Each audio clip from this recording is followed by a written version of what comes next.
Alhamdulillahi Rabbil Alameen wassalatu wassalamu ala rasulihil kareem wa ala alihi wa sahbihi ajma'een. وقال الله تعالى في سورة البقرة قلنا اهبطوا منها جميعا فإما يأتينكم مني هدى فمن تبع هدايا فلا خوف عليهم ولا هم يحزنون. Amma ba'd. The ayah that I mentioned, I apologize I couldn't write it down. Allah subhanahu wa ta'ala says in Surah Al-Baqarah, Allah subhanahu wa ta'ala after the qissah, after the story of Adam alayhi salam, when Allah subhanahu wa ta'ala talks about what happened and Iblis did refuse to prostrate to Adam alayhi salam, and then we have the story where Allah subhanahu wa ta'ala said Adam alayhi salam not to eat from the specific tree, and what happened after that. So these verses are after that, and Allah subhanahu wa ta'ala said, get down all of you, referring to Adam alayhi salam and Hawa alayhi salam. Then he says, Allah subhanahu wa ta'ala says, فَإِمَّا يَأْتِيَنَّكُمْ مِنِّي هُدَى, which means that get down all of you from Jannah.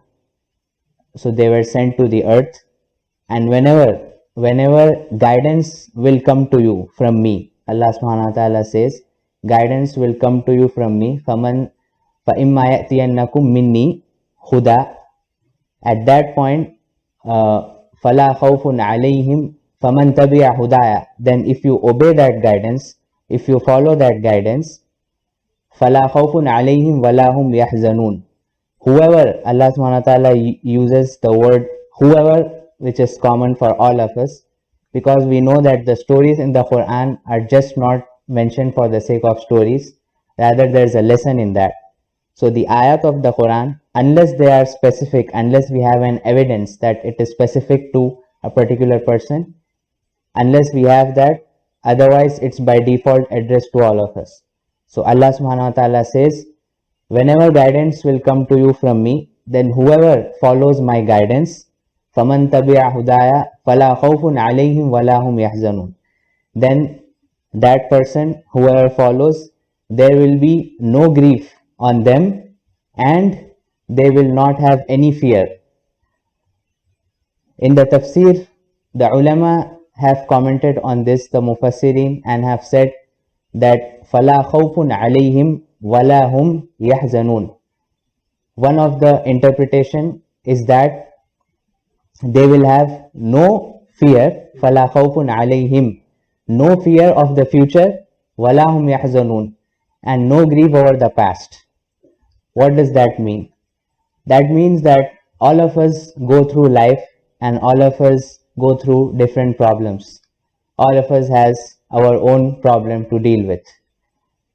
Whenever we have a problem, it is either connected to the past, it is something that happened in the past that makes you feel sad, because of why you have grief over it, or it is something connected to the future that you worry about. In this specific ayah, Allah subhanahu wa ta'ala says that whoever follows my guidance, فَلَا خَوْفٌ عَلَيْهِمْ, they will have no fear. They will have no fear of the future, وَلَا هُمْ يَحْزَنُونَ, and they will not grieve over the past. So as I said, one interpretation of this is regarding Yawm al-Qiyamah, that they will not have any fears on that day because of the good deeds that they did. The other interpretation deals with this dunya, this world. So if we follow Allah subhanahu wa ta'ala's guidance, then we will have no grief, we will not grieve over the past, and we will have no fear of the future. In another place in the Quran, Allah subhanahu wa ta'ala talks about the awliya of Allah. Allah subhanahu wa ta'ala talks about those people who are Allah's close friends. And He says, Ala inna awliya Allahi la khawfun alayhim wa la hum yahzanun. Same words. Alladhina amanu wa kanu yattaqun. Allah subhanahu wa ta'ala says that the awliya of Allah, they are those who have no fear, and they have no fear and they do not grieve over the past. وَلَا هُمْ يَحْزَنُونَ الَّذِينَ آمَنُوا, they are those who believed, who are al-mu'minun, وَكَانُوا يَتَّقُونَ, and they are those who have the taqwa of Allah subhanahu wa ta'ala.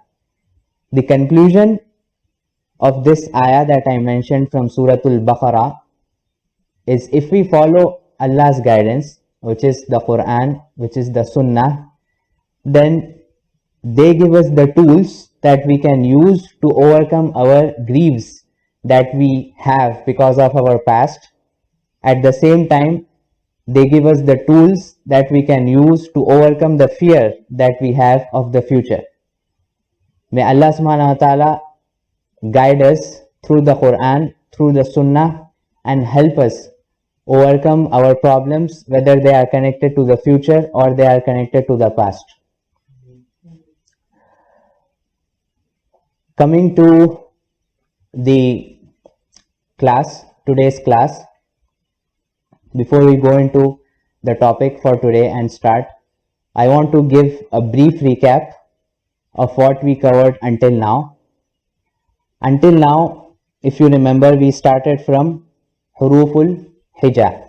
Huruful Hija, the 28 or 29 letters that we saw. Then we saw that letters and the harakat, the letters, huruf and harakat, huruf plus harakat, they help us to form a lafz.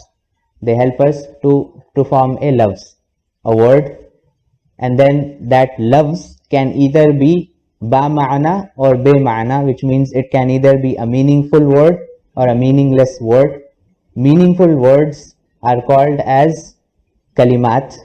A kalima is a meaningful word. Then we saw that there are three categories of kalima.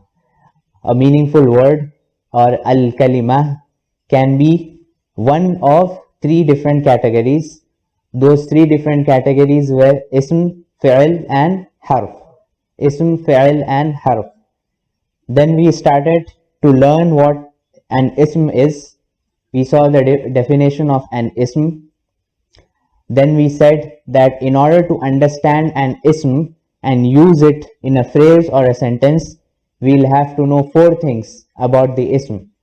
Those four things were: number one, jins, whether the ism is muzakkar or muannath. Number two, adad, the quantity or number, whether the ism is wahid, muthanna or jama'. Number three is the wus'at or capacity, whether the ism is ma'rifa or nakira. And number four, i'rab, whether the ism is in rafa' or in nasb or in jar. Then we try to understand the meaning of i'rab, what i'rab is, because apart from i'rab, those three things we have that in some way in the English language that we can relate and understand. But i'rab is something that we don't have in the English language. So we try to understand the definition of i'rab. And we said that i'rab means the change in the status of an ism without change in its meaning. Then we started looking into what are the different asma with regards to the change in i'rab in three different statuses. So we said that they are of two types, mu'rab and mabni, and in mu'rab we have then munsarif and ghair munsarif. So now we know that when we have an ism, so how it looks in three different categories. Today's topic, inshallah ta'ala, we'll see what jins is, what a gender is, and in Arabic we have the ism will either be muzakkar or muannath. There are just two of them. So in order to learn the concept of jins, if we learn what causes an ism to be either, like for example, if you know that an ism is muzakkar, if you know how we can judge an ism to be muannath or muzakkar, if you know one aspect of it, then you will automatically know the other aspect. I'm not sure if I'm articulating it properly. Let me say that again. If you know the rules, what causes an ism to be muannath, then if you don't see those rules, then it automatically means that it is mudhakkar. Is it clear now? We have an ism and we know the rules. We will check those, we'll go through, we'll take that ism through those rules. We'll see if that ism falls under any of the rules. That rules apply for muannath. Now, if that ism does not fall into any of those rules, then automatically it would mean that it is muzakkar. Does that make sense? So we don't need to study the rules of muzakkar, muannath, both. We just need to see one of them. We will take muannath, and when we know the rules of muannath, if the ism does not fall in any of that, it means automatically it's muzakkar. I hope that makes sense.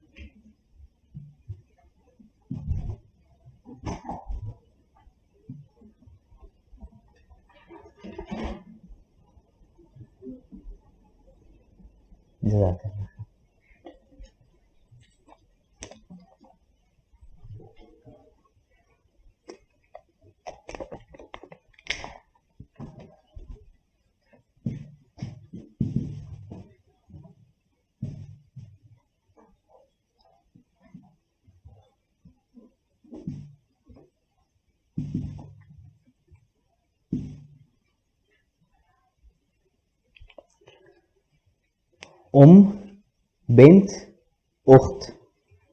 When you look at these words, can you say whether they are muzakkar or muannath by looking at them? If you know the meaning.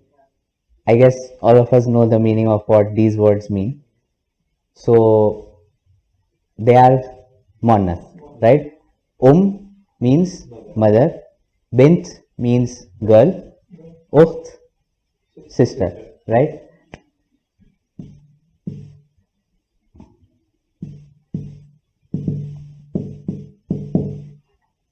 Imra'a. Do you know the meaning of imra'a? Imra'a means a woman. Okay. Bint, ukht, imra'a. If you know the meaning of these words, you will easily be able to say that they are muannath. Why? Because they are muannath in reality. In like they have like for example, how can we say this? These words in reality refer to someone who is muannath, right? Someone who is female. So naturally these words will be muannath. There is no doubt about that. In English, mother, girl, sister or woman will be feminine, will be feminine because they refer to someone, the gender refers to someone who is female, right? These words are called haqiqi muannath. Haqiqi muannath. Naturally muannath or muannath in reality. Naturally muannath. What does that mean? That they have someone muzakkar to them. Like for example, contrast to these words, there will be a muzakkar ism. What would be that for ab, right? For ukht, akh. Okay, for bint, bin or walad. Okay, that is commonly used. Imra'a, rajul. So they have a muzakkar in contrast to these muannath words. So these words are haqiqi muannath or naturally muannath, right? So let me break it down.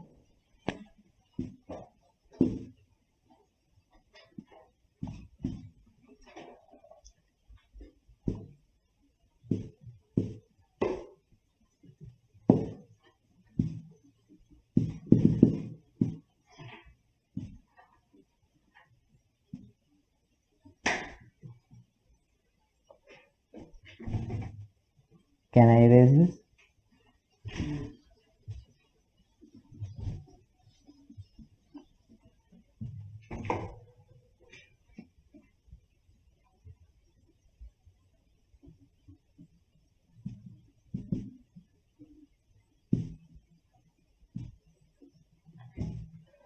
So when one category of muannath is haqiqi muannath, which means naturally muannath. But the condition here is that you will have to know the meaning of the word. If you don't know the meaning, then you may land into a difficulty because you cannot say as you don't know the meaning for that. Let me write some other words down.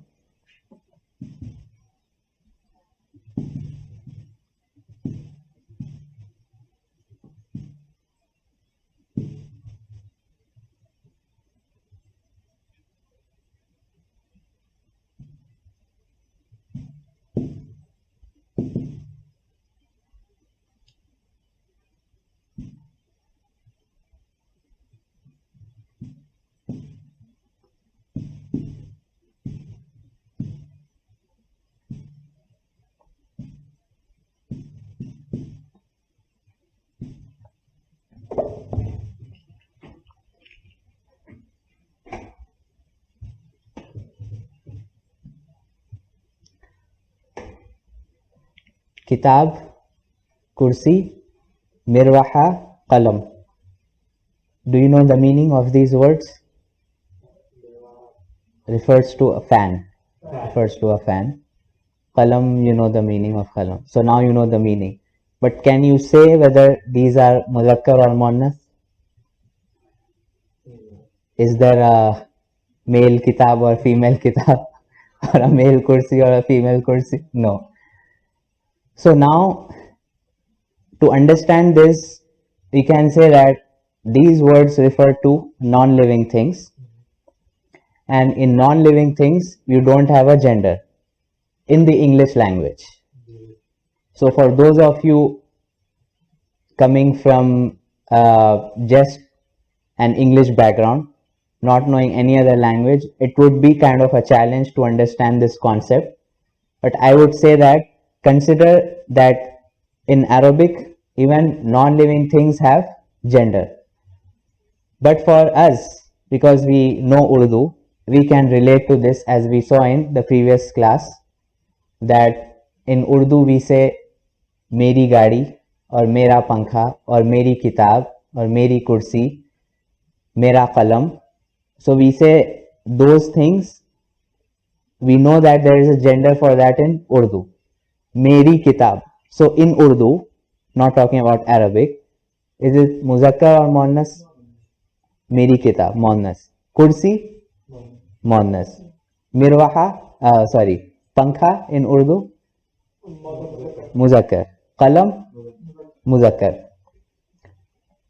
So we know that we know the gender for these words in Urdu, right? But we need to understand in Arabic. Let's put them in a different category apart from haqiqi. So we'll call this as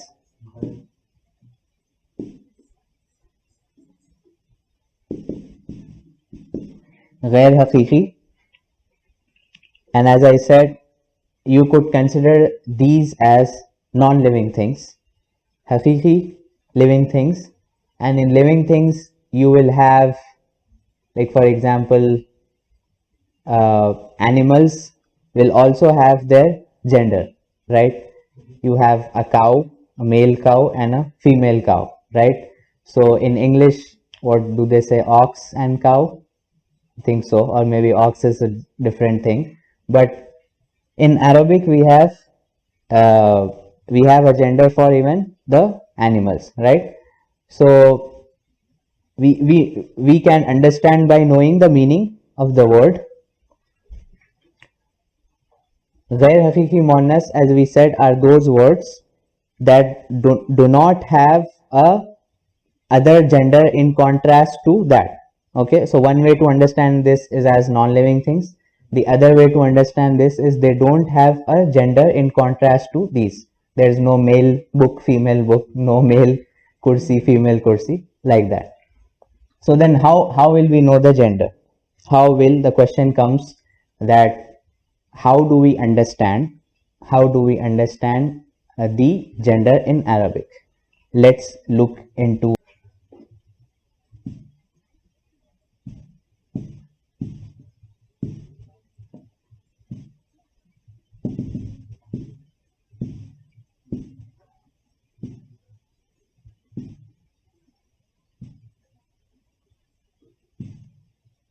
Okay,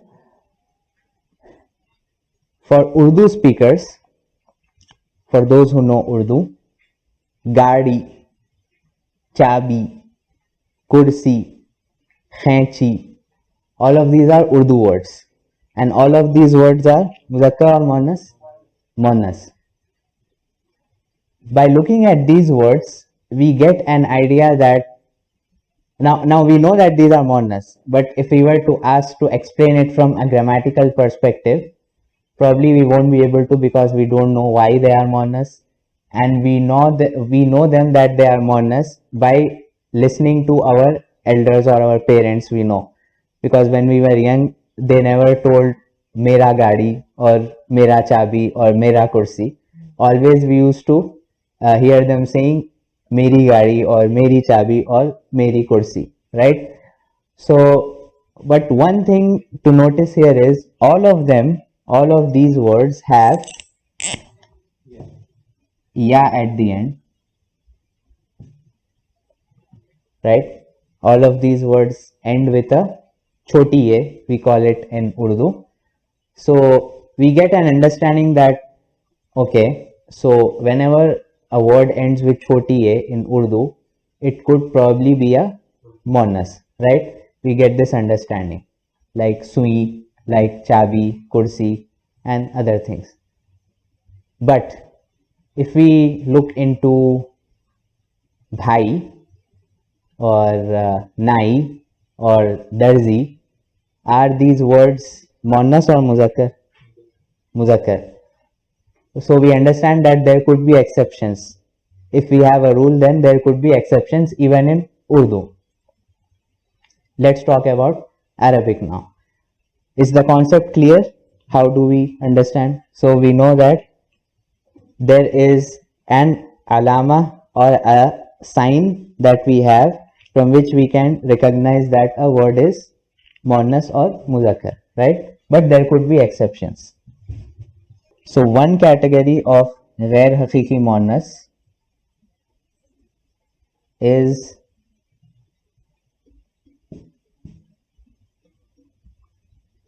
alamati. It's alamati. So jins can either be muzakkar or muannas. We are studying muannas because if we know the rules of muannas, then we will check the ism according to those rules. If it fits, if it does not fit, it will automatically be a muzakkar. Then we said that there are hafifi muannas, those things that are naturally muannas, those asma, or they can also be understood in the sense of living and non-living things. And then there is this category of ghair haqiqi. One of the category of ghair haqiqi muannas is alamati, and we will look into what those signs or alamat are. Okay.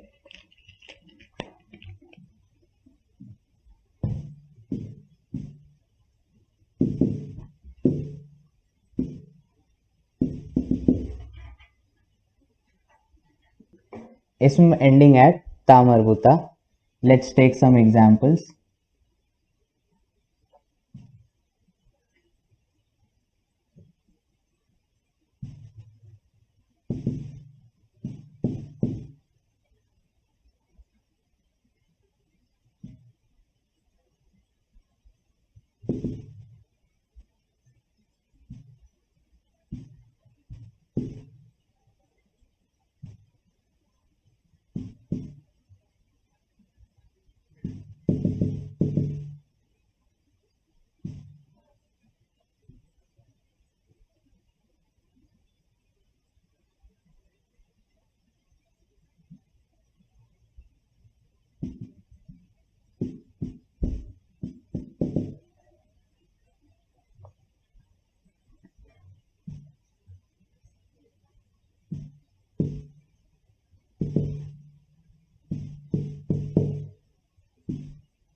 I have written down 6 asma, 6 different words: Saliha, Muallima, Aisha, Khadija, Mirwaha, Sayyara. Do you notice any difference between these 3 categories? Saliha, Muallima, in English they are adjectives. They are used to describe someone, right? Saliha, often kept as a name, often it could be a name of a person, but the meaning of this word Saliha is a pious woman. So it is used as an adjective in English. Muallima means a female teacher. It is an adjective in the sense it's describing Muallima, but so Muallima is a female teacher, right? Aisha and Khadija, these are names. These are names. And Mirwaha and Sayyara, these are non-living things, right? These are non-living things. A common thing between all of these are they are ending at ta marbuta, right? Saliha, Muallima, Aisha, Khadija, Mirwaha, Sayyara. I hope you know the meaning of all these words. Fan, fan, car, car. Okay. So all of these words are ending on ta marbuta. So if you have an ism that ends on ta marbuta, it gives you the indication that it is a muannas ism. It is a muannas ism, right? Any questions? Okay. What if I write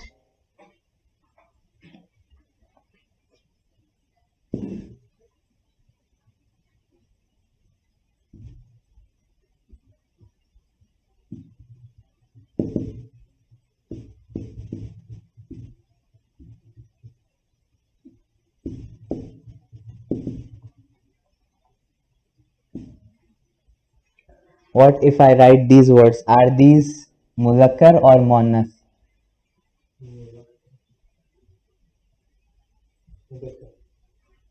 Muzakkar? Why? Yes. So when you know this concept, you should know that seeing this sign at the end of ta marbuta shouldn't automatically make you say that this is muannas, because it may be possible that it is name of a person and that person is muzakkar, right?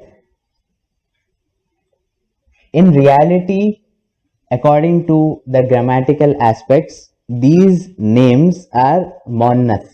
These names are muannas because of the ta marbuta, but they are used by those people who are muzakkar, right?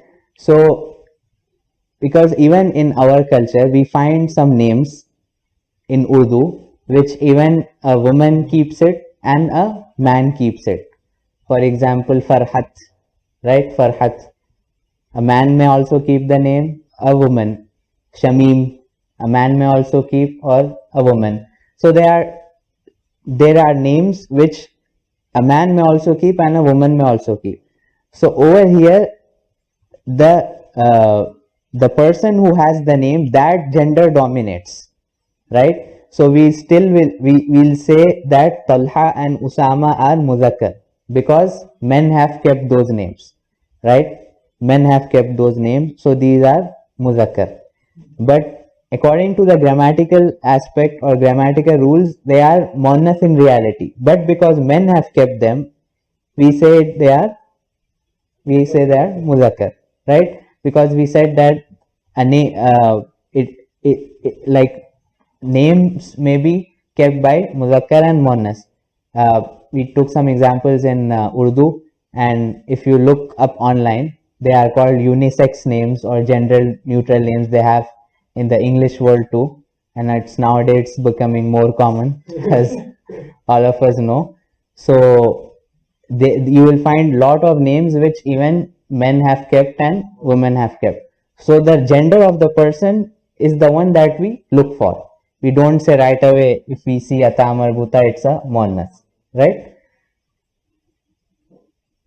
Any doubt or any question at this point? Just to confirm, Miraha is Fan and then Sayyar is Ka. Yes.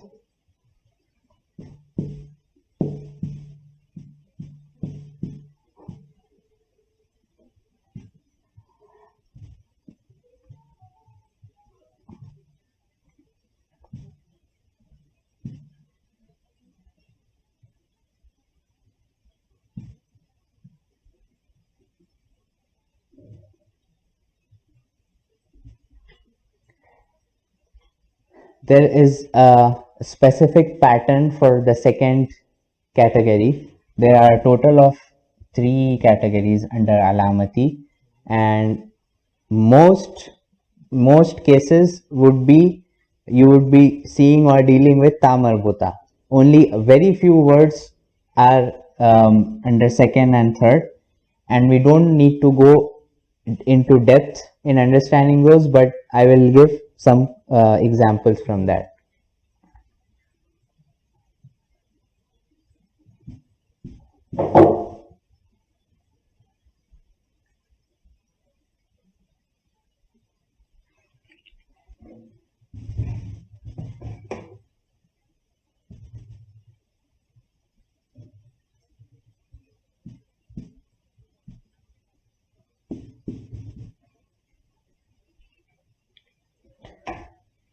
It should match this specific pattern. As you can see that, sorry, fatha.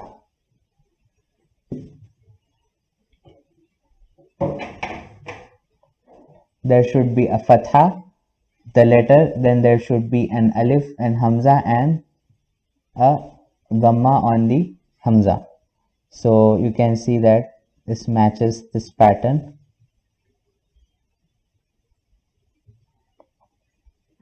Khadra'u. This word is used for green color when it refers to those things that are green and are female or feminine, right? So for example, if you want to refer to a car or a fan that is in green color, you would use this word. We said in the previous class that even colors have genders, right? So in Arabic, khadra'u is used for feminine green color, okay, or female green color, whether that is referring to a living thing or a non-living thing. Sauda'u or aswad is used for black, okay. So ism ending at this specific pattern, we will have the word as ism as alamati muannas, right? There are very few, so you don't need to stress too much and feel anxious about it. Whenever they come, we'll take a look. There is a name for this in Arabic. It is called uh,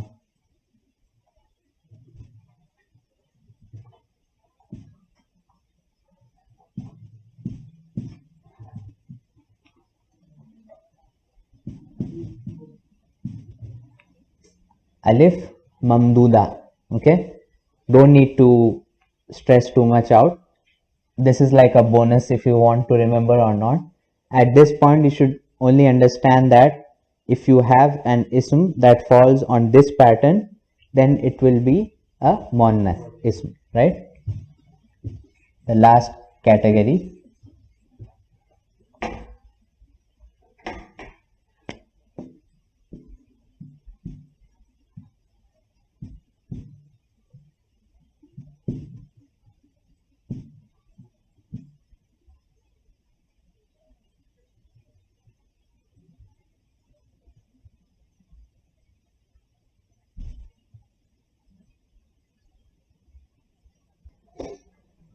Ism ending at ya, and before ya there should be a fatha.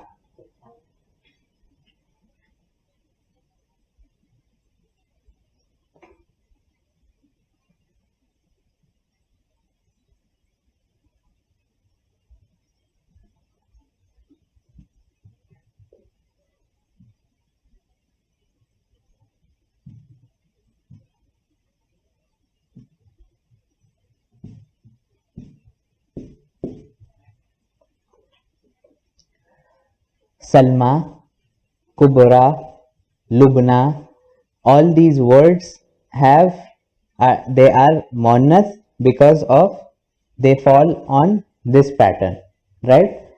It also has a technical name.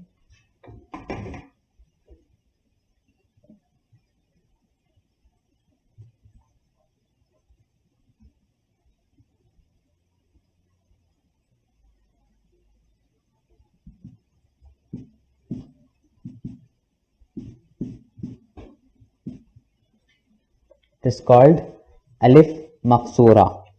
Alif maksura. These are about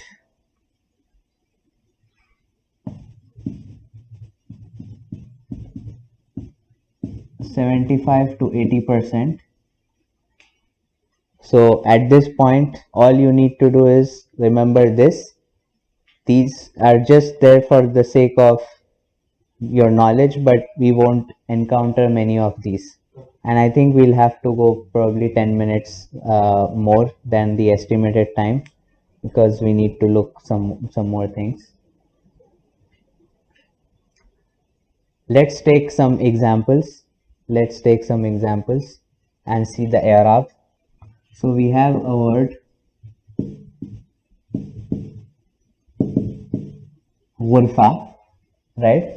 Means a room. What would be the i'rab of in three different scenarios? Right. So ghurfatun,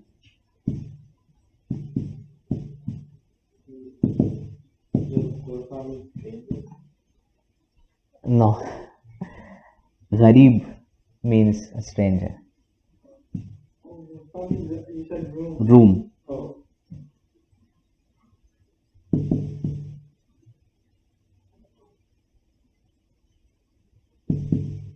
Ghurfatun, ghurfatan, ghurfatin. And the examples that we saw earlier, like we have salihatun for saliha, for example, salihatun, salihatan, salihatin, muallimatun. Okay, so muallimatun, muallimatan, muallimatin. What about Aishatu and Khadijatu? Yeah, Aishatu, Aisha, why? Because it falls under the name. Right, right. So we studied that concept earlier because we that is like a prerequisite to understand this. Now you should not get confused here with regards to munsarif or ghair munsarif because we know what munsarif and ghair munsarif are. Now when we look into the words, for example, we saw alamati, and under alamati the sifat or the adjectives, for example we saw saliha, right? Muallima. Then we took the i'rab for that. So that would be with tanween. What about names? Because they are names of Arab muannath females, there would be a ghair munsarif, right? Similarly, alif maqsura, alif mamduda. Name Salma, for example. Salma, Salma, Salma. At this point, it would have been very easy to understand how you can identify a muannath based on the alama or the sign.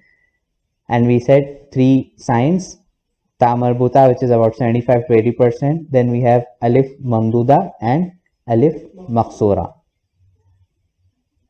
Mirwaha, fan. So mirwahatun, mirwahatan, and mirwahat. Let's look at some other words in Urdu. Okay.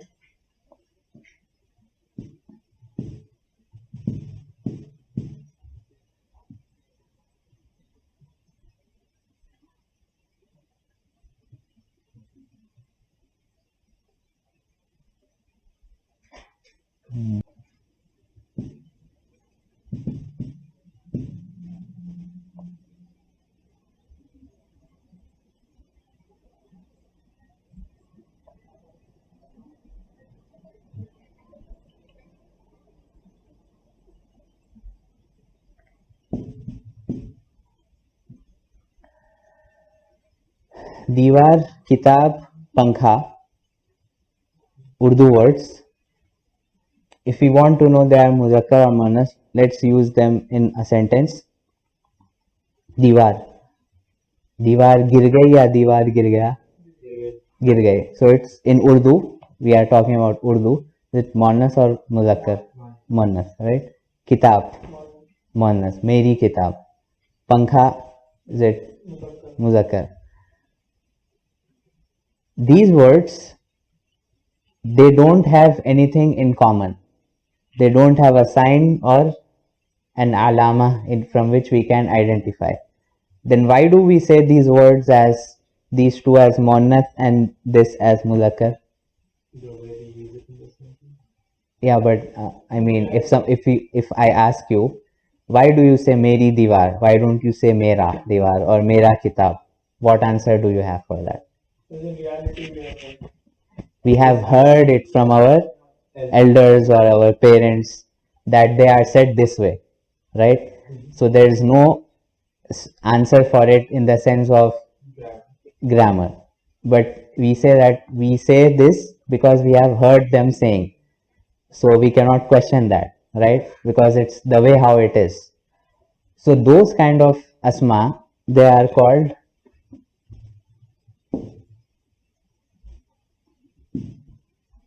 simai, or from samat, from hearing.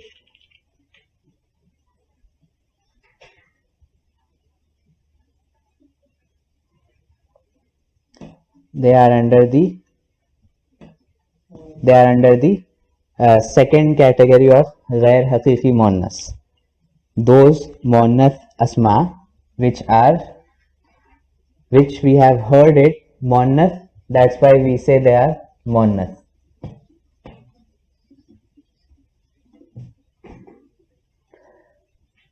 In English, as we said, we don't have a gender for non-living things, but still, as we said, that some people use it like for referring to a car or a boat or a plane or whatever sometimes.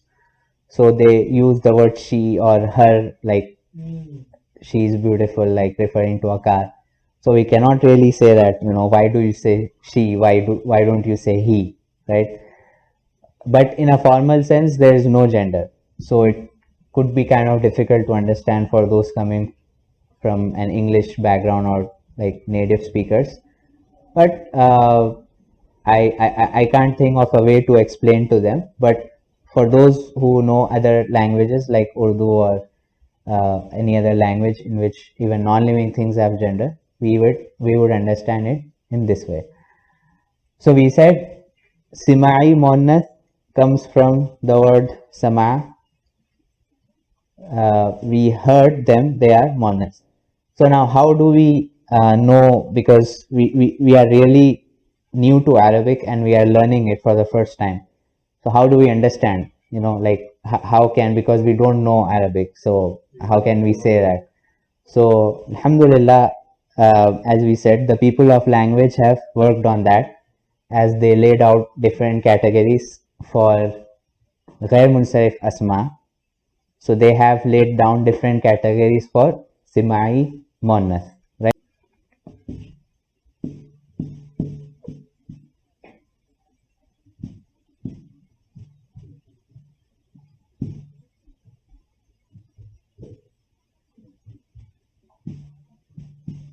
Names of winds. In the Quran, many, in general in Arabic, they have multiple names referring to the same thing, but in a different sense. Like for example, violent wind is called asifah, okay? And normally wind is referred to as rih, right? And hot wind is called samum.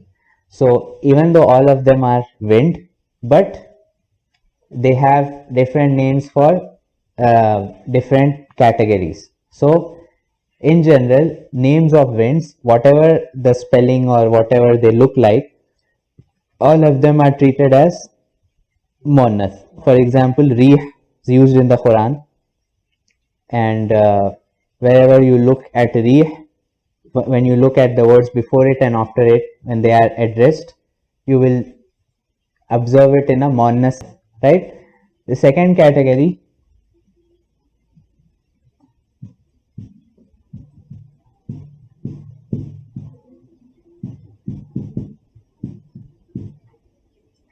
names of drinks. Names of drinks. For example, Hamim. For example, ma, water, right? So even though they don't have anything and a sign in that, a sign in the word itself, like ma, for example, or Hamim, but they are used as monas. So names of drinks are the second category, fall under the second category.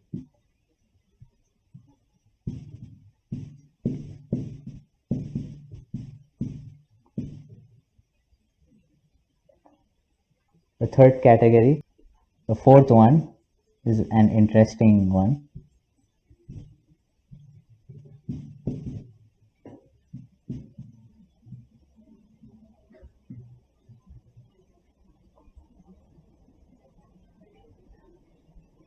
Body parts in pairs. What does that mean? Those body parts which are two, which are in a pair: ears, eyes, and hands, legs, thighs, all of these are in pairs, right? So those that are in pairs, the Arab, they use them as muannath, right? Ears, udunun. So they are muannath. Eyes, ainun, right? So eyes. And what about nose?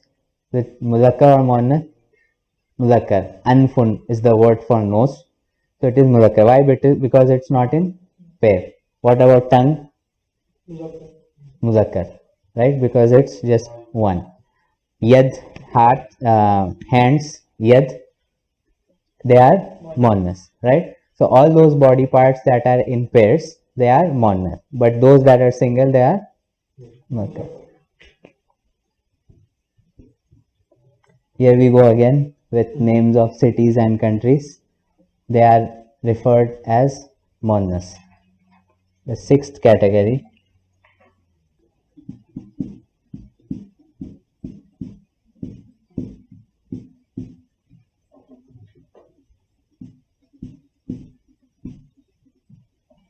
and here we go again with miscellaneous. So we have a bunch of them, not to worry too much.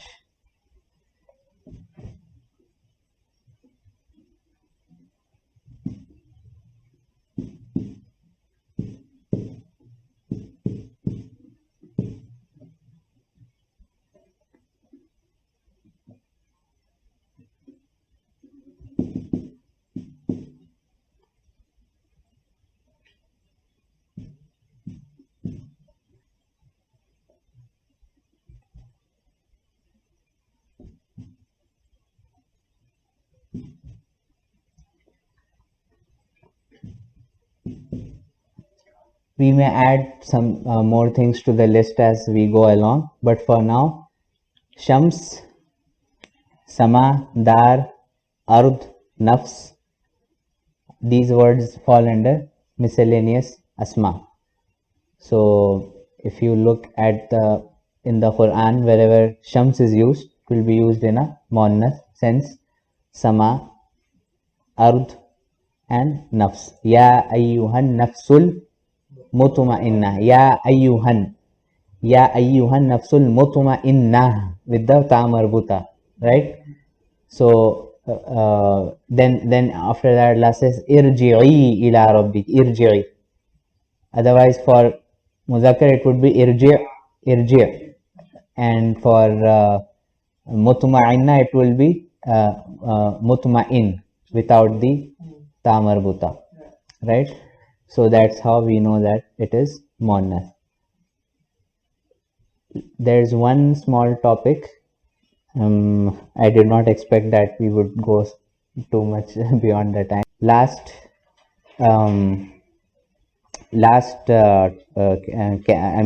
point that needs to be covered is if you have something that is muzakkar, then how do you convert it into a muannath, right? So the process for that, for most words, especially the adjectives. Now the adjectives in Arabic, what are they? Ism, fi'l, harf. What are they? Adjectives. Ism, right? I mean, we say them adjectives because they are describing something, but in Arabic there is like no fourth category of adjectives. It all comes under ism. But adjective is something that describes, right? So the process for that is very simple. If you have a word, converting converting to muannas from a muzakkar ism. This is the topic. Okay, you have a word that is muzakkar, salihun, right? So the process for that is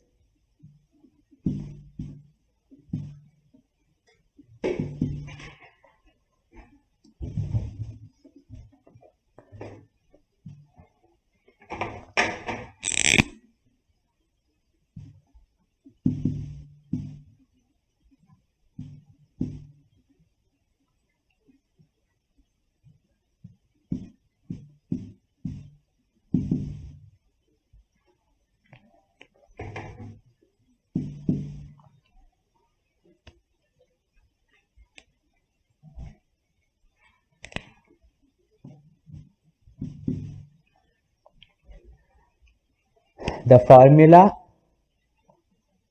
Those coming from an engineering background, we are very happy when we see a formula, right? So the formula is to remove the haraka on the last letter, remove it, and to add a fatha on that last letter and add a ta marbuta at the end.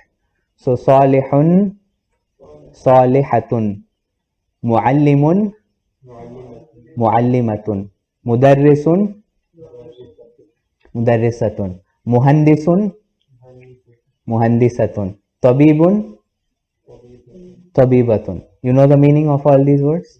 Okay. Salihun means pious. So pious man, pious woman. Muhandisun means a male engineer. Okay. Muhandisatun, female engineer. Tabibun is a male doctor. Tabibatun is a female doctor. Mudarrisun, muallimun are both referred to teachers. Muallimun is a teacher, male teacher, female teacher. So the general process is to remove the haraka from the last letter, add a fatha on it, and add a ta marbuta in the end.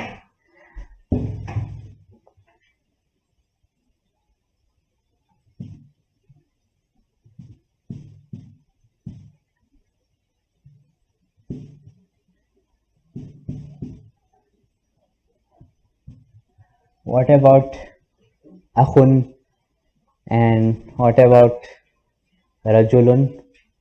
Do you add a ta marbuta and make it right? So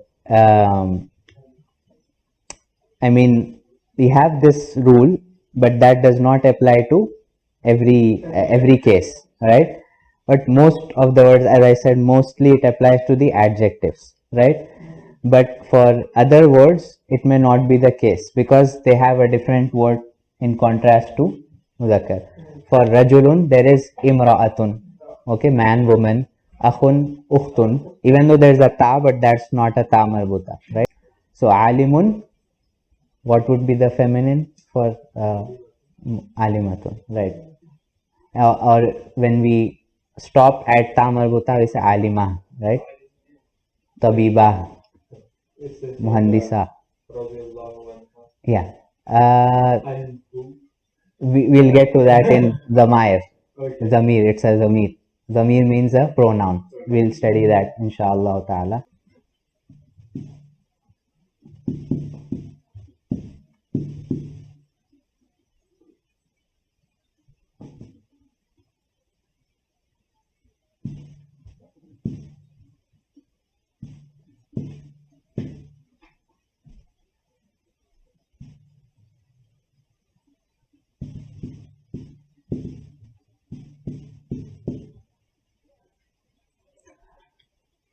We have three words. How do we check for an ism when we have an ism? How do we check whether it is a muzakkar or muannas? Right? We start with haqiqi, muannas. Right? We check whether this is a haqiqi or ghair haqiqi. Kitab. Let's start with kitab. Okay. Then I want you to do kursi and you to do sayyara. I will do kitab. Is kitab haqiqi, muannath or ghair haqiqi? Is there a male kitab, female kitab? No. So it does not fall into haqiqi. Let's come to the other part, ghair haqiqi. Does kitab have a sign or an alama at the end?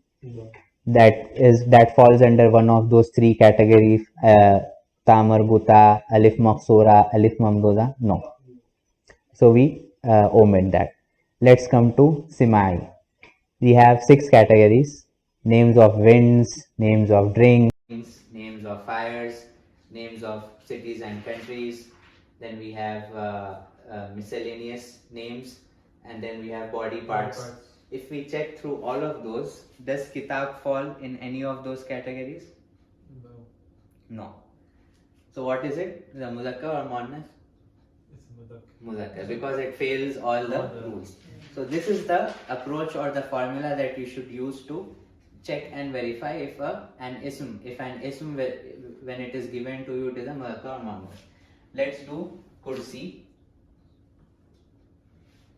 Can you please go for kursi? It comes under ghair haqiqi, and under ghair haqiqi it comes under alamati. And the third category, which is ism ending with ya. Oh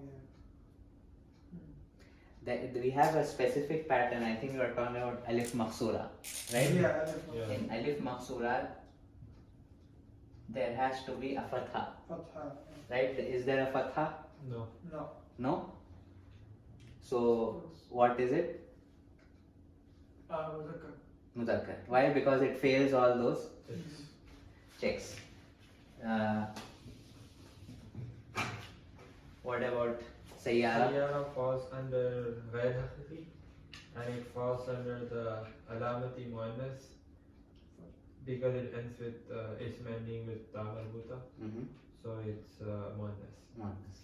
What about haqiqi? You don't have something. I think that's truck, right? In contrast to that. So yeah, so it's an Sayyara. so we check with that, and as you said, we have an alama or a sign of ta marbuta, and then it's a muannas. One last ism.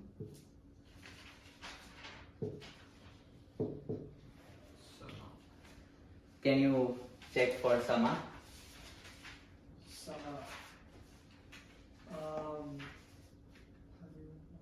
It comes under alamati. Alamati.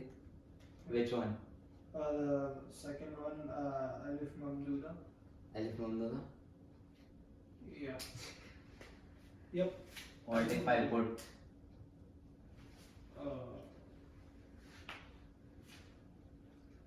Does it fall under that now? No. Why? Because it doesn't end with Tanween. Because it has tanween, and that specific case doesn't have a tanween. Right? So it does not fall under alamati. But it falls under something else. No.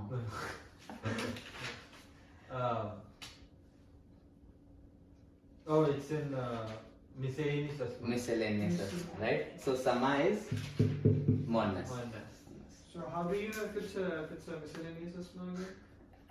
Yeah, so for that we'll study and take capture those words as we go. For now, just stick to those 4 or 5 words that we saw, and as we learn more, there will be very minority words, a minority of them.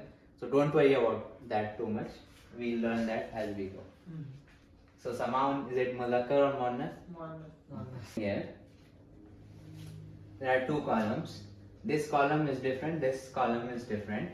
In this column, what you have to do is identify, the question for this is to identify whether these asma are muzakkar or muannath, right? Identify these asma whether they are muzakkar or muannath. This column, you have to write the muannath. All of these asma are muzakkar and you have to convert them into muannath. Be careful with some of them because they can be little bit tricky.